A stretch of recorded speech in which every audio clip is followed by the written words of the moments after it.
Dans la série J'aime bien jeter de l'huile sur le feu, voici un épisode avec Johnny Depp. L'acteur, qui a perdu l'année dernière son procès en diffamation contre le tabloïd The Sun, qui avait traité de frappeur de femmes, estime aujourd'hui être victime d'une injustice. Et plus exactement de ce qu'on appelle la cancel culture, c'est-à-dire qu'il a été blacklist du jour au lendemain pour un motif, selon lui, pas du tout justifié. On peut le considérer comme un événement historique qui va durer le temps qu'il durera. Mais cette cancel culture, cette volonté instantanée de juger basée sur ce qui revient essentiellement à de l'R pollu. C'est tellement hors de contrôle maintenant que je peux vous promettre que personne n'est en sécurité. Pas un seul d'entre vous. Personne à l'extérieur de cette porte. Personne n'est en sécurité, a-t-il lancé, dès après Deadline, lors de la remise du prix d'Onustia au Festival du film de Saint-Sébastien. Et ajouté, défiant, ce genre de choses ne m'est pas arrivé qu'à moi. C'est arrive à des femmes, à des hommes.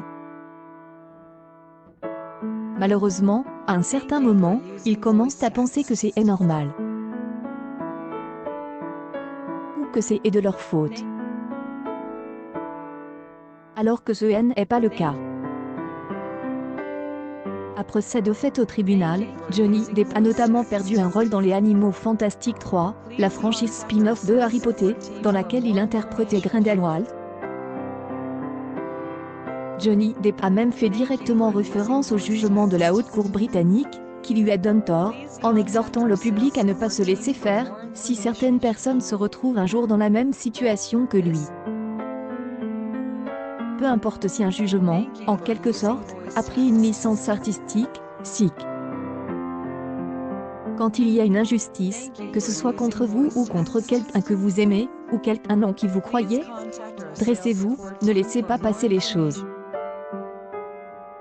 Parce que cette personne aura besoin de vous, a-t-il ajouté, comme un message à ses fans.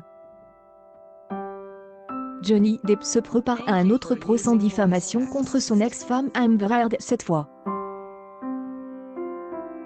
La procédure a été décalée à plusieurs reprises et devrait démarrer l'année prochaine. L'acteur réclame pas moins de 50 millions de dollars à la star des Aquaman, qui a repris quand elle attaquant en justice à hauteur de 100 millions de dollars.